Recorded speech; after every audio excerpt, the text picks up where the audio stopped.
This week in enterprise security news, discussing Checkmarx, announcing GitLab integration, Panaseer Automates IRM with Archer Directory Defense, how Attivo strengthens Active Directory defense, Elastic Security 7.9 delivers a major milestone towards endpoint security integrated into the Elastic Stack, VMware is bringing Kubernetes to its own VMware Fusion and Workstation solutions, and more.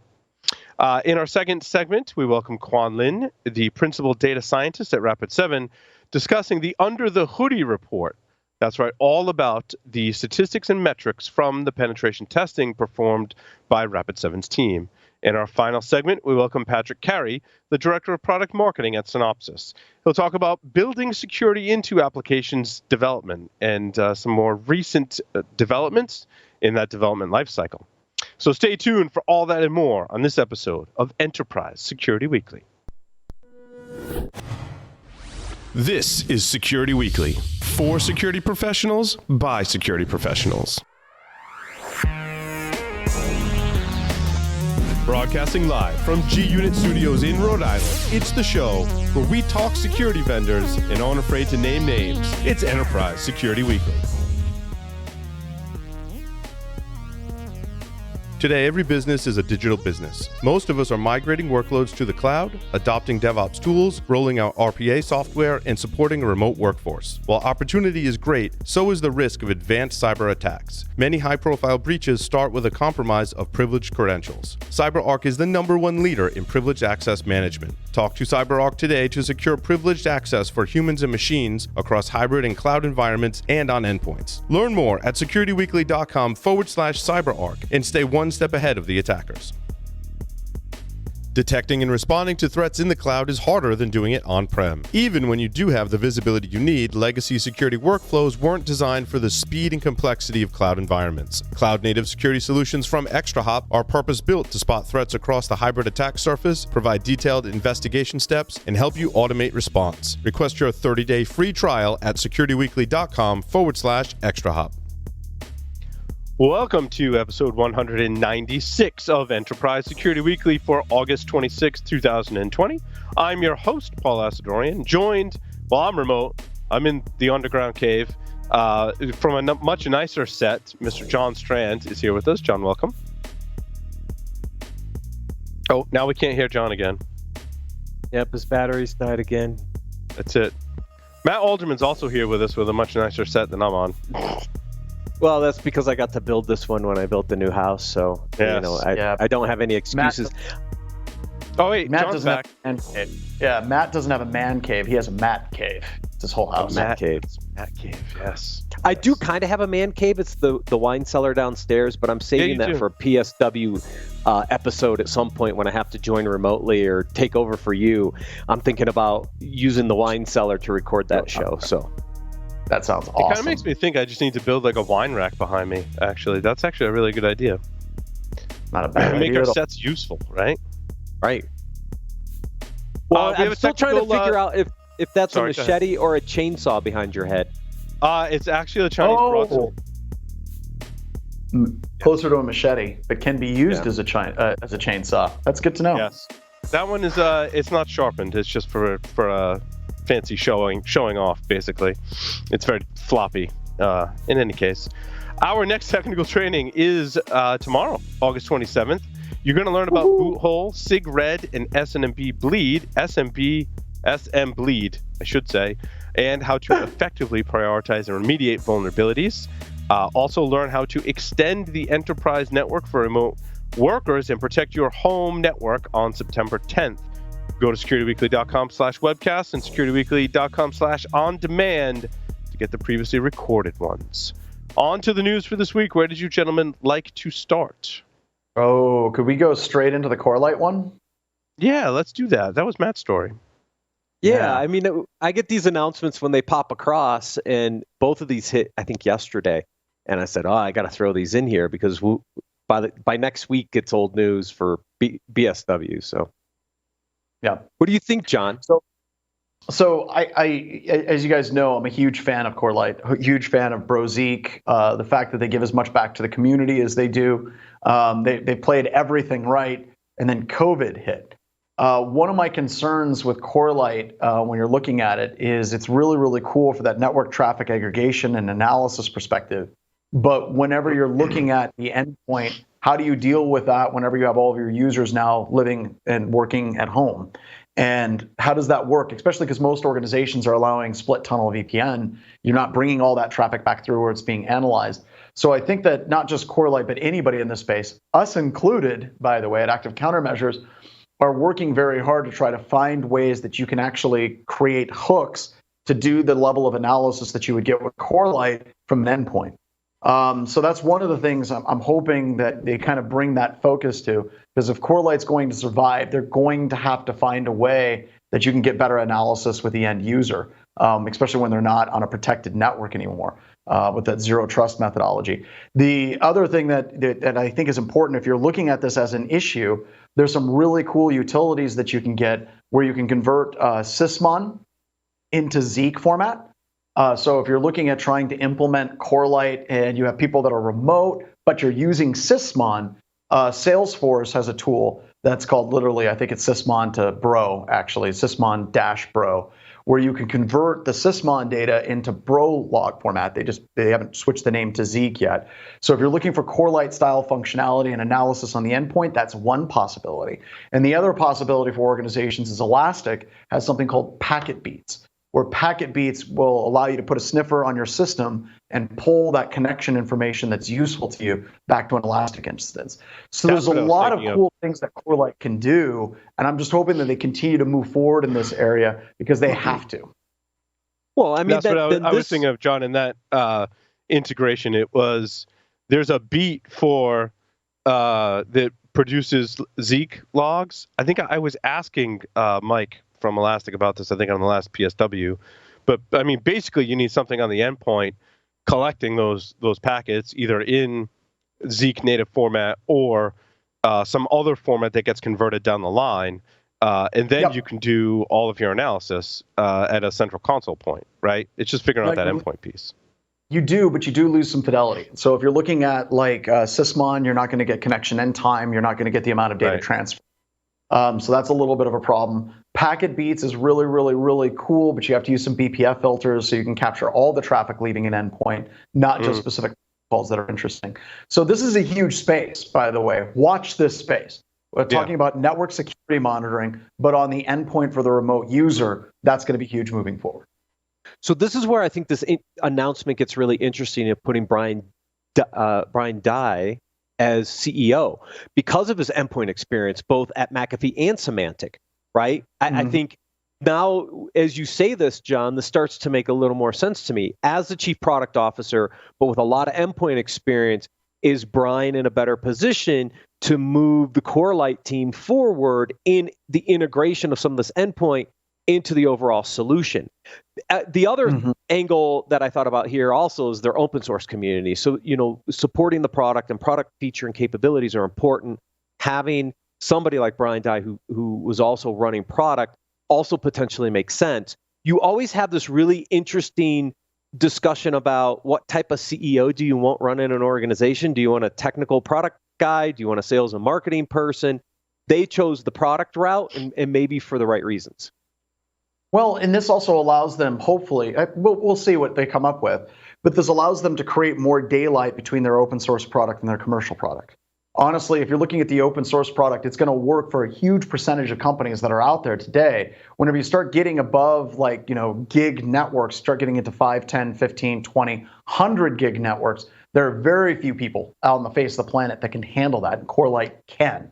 But for the vast majority of companies, why would you spend money on a Corelight box whenever you could just stand up your own Bro Zeek system?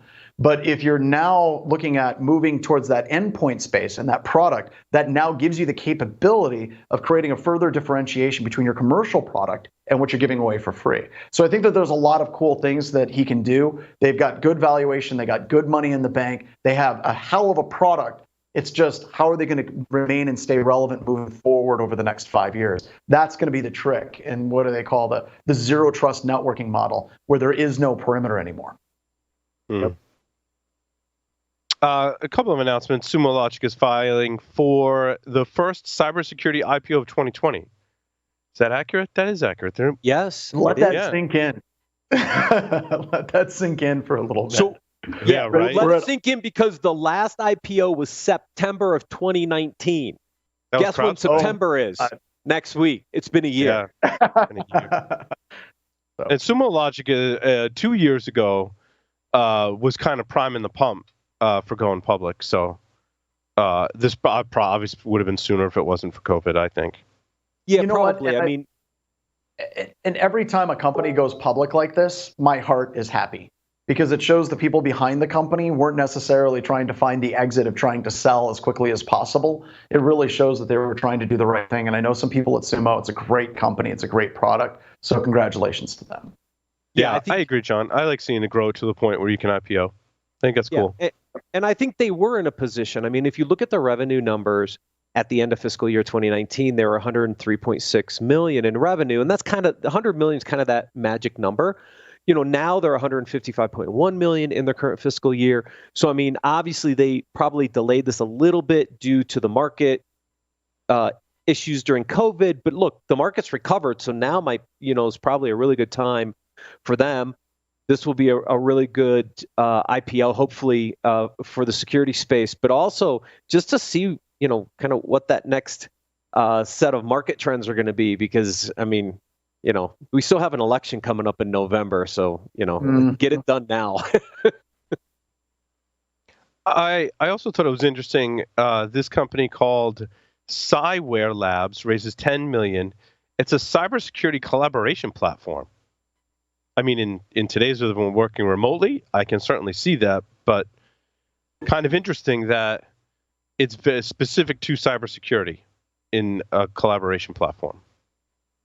If you guys have seen that, I've never once seen it. I've heard about it a couple of times in passing conversations, but I still wonder how effective are these platforms? Like, let me explain. If you're a company and you can't get your shit together, does a product help you do that?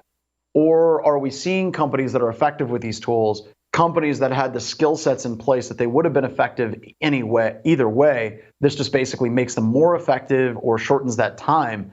I don't know, because whenever we're testing organizations, it's rare for us to see this kind of collaboration platform being used against us when we're red teaming on the blue team. And it's even like I've never once in the past few months had someone say, hey, the SOAR platform stopped us. And that's, once again, that's a soapbox, right? I keep getting on that soapbox.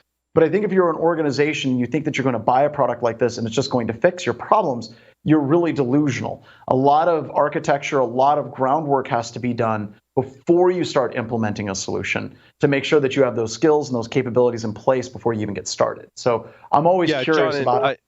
I agree with you. I think you need to have your process defined. I think you need to define who's going to communicate with whom, how often, what all of that looks like, and define your requirements. Then go into a company like Cyware and say, this is our process. Can you help us make it better by providing a platform that we can implement our process? What you don't want is the other way around, going, we don't know which end is up, so we're going to go try and get a product to help us. Like, that pretty much never works out. No, it really doesn't. But I also think that one of the things that like a product like Cyware can do, if an organization truly wants to make the right move, you can purchase a product and you can build your processes around that. But that's a tremendous amount of trust in that vendor and in that product if you do that. Right. It's true. Matt, sorry, did you want to weigh in there? Nope. I'm good. Okay. The only thing I noticed in there is Tanium is one of the funding sources in that $10 million round. Yeah, Tanium's doing a lot of investing. Yeah, I think Tanium finally realized what they want to do with all the money that they've been sitting on. So I'm very happy to see them starting to make some moves because that's a good company. I like this announcement from Checkmarx announcing the GitLab integration, right? To orchestrate the workflow that allows you to do SAST and SCA scans and automatically, I don't know what they do if they initiate a new pull or merge request based on what they found, which is one strategy. Where I would like to see it go is in the case of SCA, right? I would like to see it identify that I've got some software libraries in my application, they need to be updated, go off, create a branch, build that branch, test that branch in my automated test process, and then come back and just like have a human basically click, or maybe not, maybe it's fully automated, that automatically gets merged in. We kind of do that manually today. Like I build and update all my libraries in development and then put it up in a testing server where we need a lot more testing scripts to have a lot better coverage. But this is a strategy that really excites me about securing software. Do you even remember? There was, maybe Matt will remember, but I would say about 6-7 months ago, you were talking about GitLab integration, and if there was something that would go through and check the security in GitLab, and it would do these following things. This is almost word for word what you were talking about months ago and what you want. So I almost wonder if Checkmarx is like, there, we finally got it. This is what Paul wanted. And now you just dropped a whole bunch of them. They're like, damn it, now we got to go do this. Because as a developer, right, I don't want to have to make all these decisions, right, and do all of this manually. As a developer, I want to focus on fixing bugs and implementing features, right? And there's going to be security bugs where developers have to really get involved and it's a manual process. But there's a lot of them, like updating libraries and even making simple changes to code that don't really require like a whole lot of human interaction. If you can help me automate those things, I can focus on what really matters in the app. Yeah, they use Paul for identifying product market fit. Here's what I find interesting out of this announcement. GitLab's already doing some of this natively themselves. Mm-hmm. They are. They have their own SaaS and SCA scanning capabilities already integrated into their CI/CD offering through GitLab. So what's really surprising here to me is now you have Checkmarx coming in and adding capabilities that GitLab already has. So it'll be interesting to see how this strategic relationship plays out. Right. But there's different features, right? Go ahead, John. There are. But Matt, is this a displacement play by Checkmarx where they're trying to displace that? Or is this a defensive play by Checkmarx where they're losing business to GitLab and this is a way to try to stop that bleeding? So I'll answer that. I think it's defensive, and here's why. Who's in control of the concept of DevSecOps? The CI/CD pipeline vendors or the security guys that have always been sitting with the security teams? It's probably the CI/CD pipeline vendors. And so for survival's sake, I think a lot of security companies on the AppSec side really have to think about these strategic relationships because somebody like a GitLab is already embedded into the development side of the house with their CI/CD pipeline offerings. And therefore, how do I kind of hook on to that to survive? I think we're going to see some very interesting, just the way this market's going to move will be interesting. I think the security vendors have to get on board with some of these CI/CD vendors or they potentially are missing the boat. Well, and I also think that Git is one of those things that, you know, many people in the industry, they know like git clone, git pull, they know a handful of Git commands. But I don't think that many people in security understand just how fundamentally different it is from a development perspective and how it's now ingrained through the entire stack of development. And I think it took a lot of vendors way longer to actually get to the point where they could actually approach that appropriately. So yeah, I agree with you. It's going to be interesting to see how this comes. Yep. You guys, I mean, it's a good move by there. Or was that just me? I think it's still a good move by Checkmarx. I'm just curious, you know, how much this overlaps with GitLab's native capabilities, and you know, which way do customers go? Do they use the native stuff or do they use an integrated solution like Checkmarx? We'll see. Yep. The other article in here: Panaseer automates IRM with Archer integration. Integrated risk management is what that stands for if you're playing acronym bingo at home. IRM is the old GRC. Mm-hmm. Well, and I have yet to ever have sent someone come to me and say, dude, Archer, that tool's awesome. I think this is definitely one of those areas where you could be a displacement play, where you could come up with a product that doesn't suck. And I know a lot of people, you know, just using the audit script spreadsheets that are free with the 20 critical controls from James and Kelly Tarala, and then the cross mapping spreadsheets, they get more mileage out of that than they do with actual commercial platform. So I don't know. This is just one of those areas of security that's like a dark hole that no one likes going into. Yeah, because it brings back the whole compliance versus security discussion. Here's my I mean, this makes look. I see what they're doing. The question is, where's the value? I'm going to go to the value statement for a second, right? Because if I think about what I'm using Archer for, I'm using it to manage all my controls across all my different regulatory regimes. Now I've got an integration with Panaseer who's going to go out and do some automated controls testing for me. Where's that data going to go? Because it's not coming back into Archer. Archer can't handle that data set. I ran strategy for Archer for 2.5 years, right? Yeah. So is it going to stay in Panaseer and there's going to be this hook that takes you from the Archer interface into the Panaseer interface or what? Because there's no way all that control data is going back into Archer. They've got to be hooking into APIs. I mean, that's the only way that you can do this. But still, it gets back into that question. If you're a C-O, a CISO, and you're listening to the show, does this actually quantifiably improve the security of an organization? And this gets back to the core question of compliance versus security, just like you said, that I really believe the industry as a whole has not answered that question. Now, there's people out there, I know Jeff, he talks about PCI and how that kind of moved things, and I think that there's some valid points there. But there's a whole lot of companies that are very large that have been absolutely breached publicly, painfully, that had very, very solid compliance frameworks around it. So I think that goes into what is your goal and objective. Is your goal and objective to be compliant? You're screwed. If your goal and objective is to use compliance to leverage to get secure, then I think you're going to be the right way. With all of this, sometimes I feel like they're just making things far more complicated than they need to be.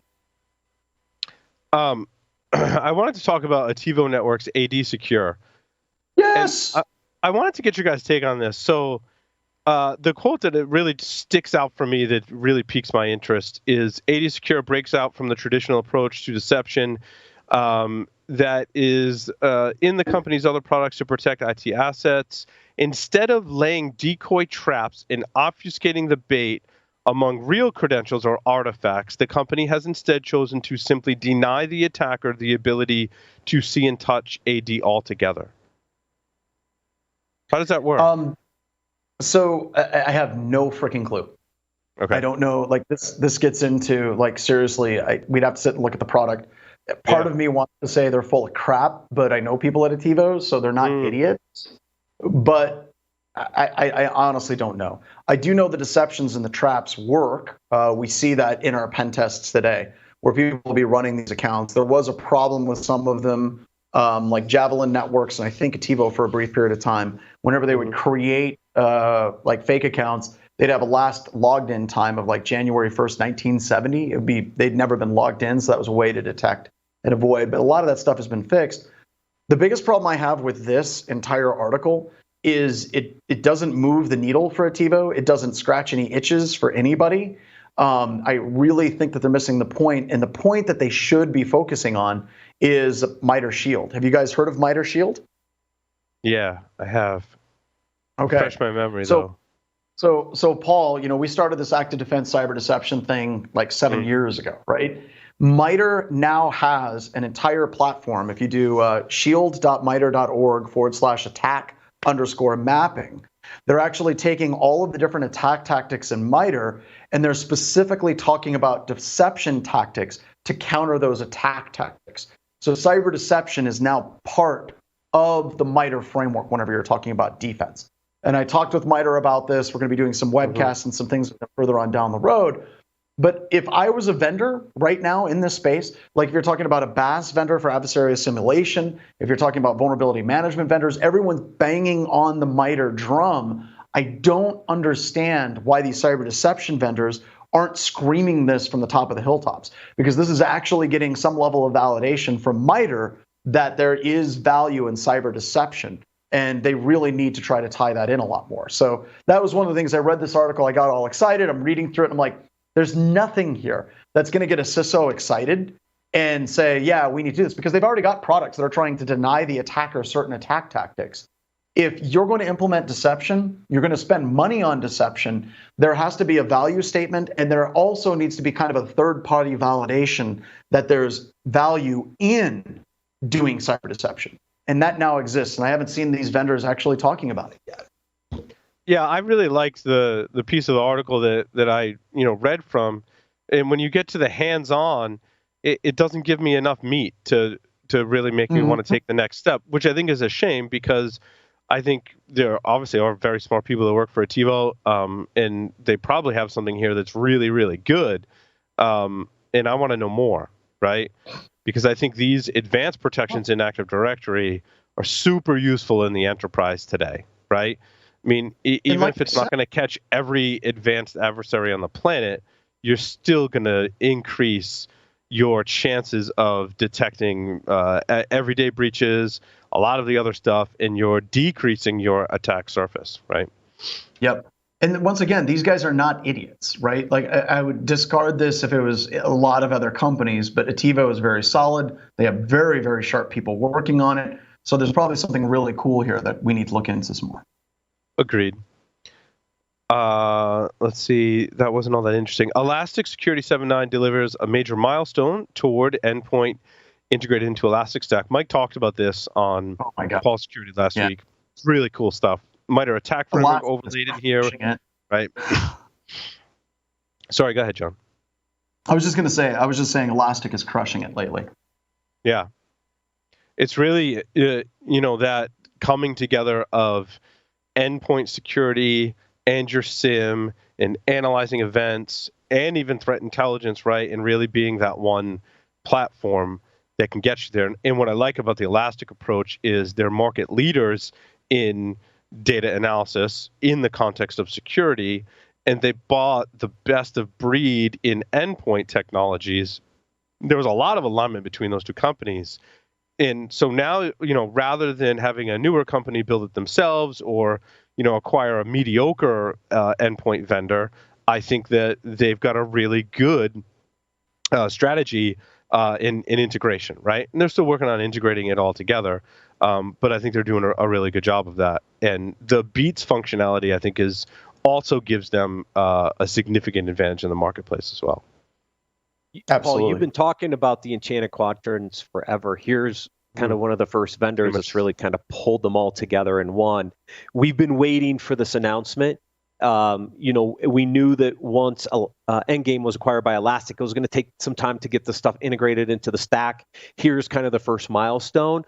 I think what you start to see now is more and more capabilities of the integrated solutions coming into the market as we get into Q4 and into 2021. So I think we'll see more enhancements coming.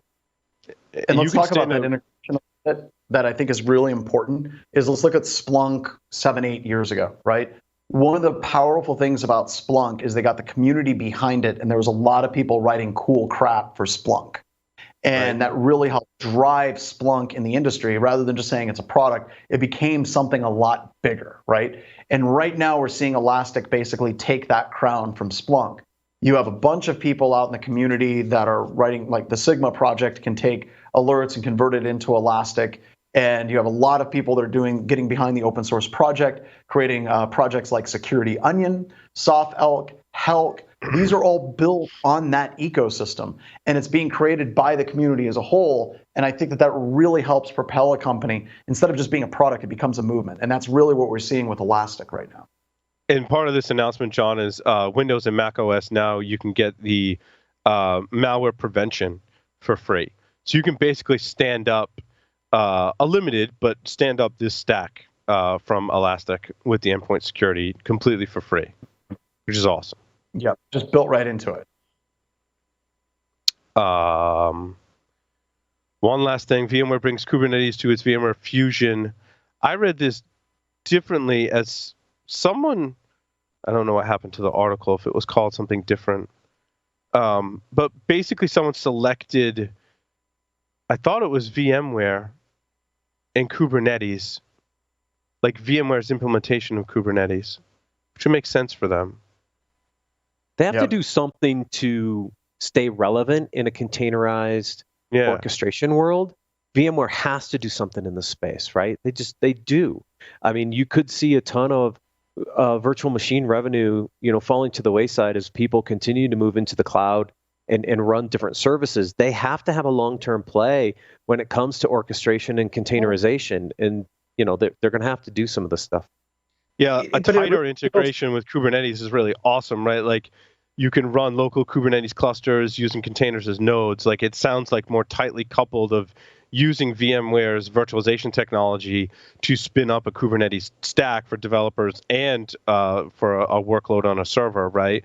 Because one of the ways to do that is to spin up Kubernetes inside of a container that then spins up containers inside of Kubernetes, which is inside of a container, which they've seen that implemented before.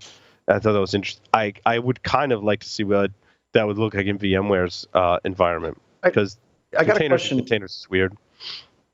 Do you guys ever look at the whole container space and wonder if there's people at VMware that kind of sit back every once in a while, look at it and say, we screwed up here? Like, somewhere along the line, we should have been absolutely leading this charge, and now it kind of seems in a lot of ways they're kind of catching up with containers, or am I missing something? No, I think you're right. John. Yeah, they're definitely playing catch up. Look, I had conversations with those guys when I was at Layered Insight, because I know a number of them because I used to work for the Federation when I worked at RSA. Enough said. But I've had these conversations. I think what VMware was waiting for was, were these things called containers really going to take hold? Were we really going to see this market move that way? And as they were watching it happen, I think they started to really fall behind. They're still monitoring the space, don't get me wrong. And I think they will make some acquisitions in this space to stay relevant at some point, because they've got the cash to do it. But the train got away from them a little bit on this one, John. And I think they're now starting to play some catch up. Absolutely. CI Security expands offerings to include EDR with Microsoft Defender ATP. John, I know you can't say enough good things about this, right? Well, and this just absolutely makes sense for any vendor, because whenever I sit and I do shootouts with our customers and they're talking about what they want to do in the EDR product space, that question that pops up all the time is, what is the impact of the agent on my environment? And it comes up again and again and again and again. And while it's not 100% true, the Microsoft Advanced Threat Protection play of saying, hey, we're already there. It's already running, and it's from Microsoft. It's not like a Microsoft patch is going to break Advanced Threat Protection or Defender. That is a huge selling point for a whole bunch of CISOs. The other selling point with it is, talking to other pen testing firms, like, Microsoft's endpoint protection is no joke. They are very, very, very solid compared to a lot of the other vendors. They're very good. Now, the UI and everything is traditional Microsoft. They tend to screw that up. It doesn't look as good as like Cylance or CrowdStrike. But if you're a CISO and you already have Microsoft EA levels, and this is something that you're already paying for, why would you drop another agent on your system, and why would you pay more money for it? Now, with the MDR and the MSSP space, it just makes a lot of sense for a lot of vendors to be riding on top of those products. Finally, the thing that's really, really cool with Advanced Threat Protection, earlier I was talking about Sysmon and the telemetry that you get out of it.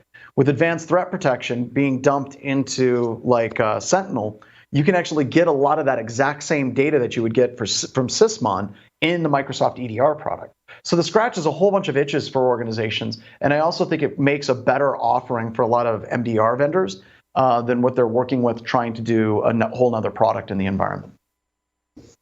Does this put some of the existing endpoint security vendors in a quandary with their, MDR, the managed detection response vendors? Because now I can just tap into Microsoft's capabilities and not need to deploy another agent. Do you see what I'm saying? Yeah. Well, and honestly, at BHIS, we're planning on getting into this space. And if we're looking at the products that we want to actually implement on our customers as part of our HTOC offerings, Advanced Threat Protection is right there. And it's literally right there. I don't have to do anything else. I don't have to try to install a new product in their environment. It's simply just turning it on. Yeah, it's awesome. I mean, it saves on deployment time to value. It's literally tapping into what's already there. But let's also talk about disruption. I talked to a number of vendors that talk about vendor X, Y, and Z. This would be your CrowdStrike, your Cylance, and all these vendors. And they all have horror stories where an update came out and it crushed this particular driver, and it shut their environment down for a few hours. That crap tends not to happen with Microsoft. So yeah, it's a tough play. And then if you're looking at how good a vendor is, it has to, especially in the artificial intelligence machine learning space for EDR products, honestly, it's as good as the amount of data that you have being fed into it. And no vendor on the planet has as much data being fed back into the system as Microsoft. So I don't know, it's really interesting. Awesome. Well, thank you both. That'll conclude the news. Stay tuned. Interviews coming up next.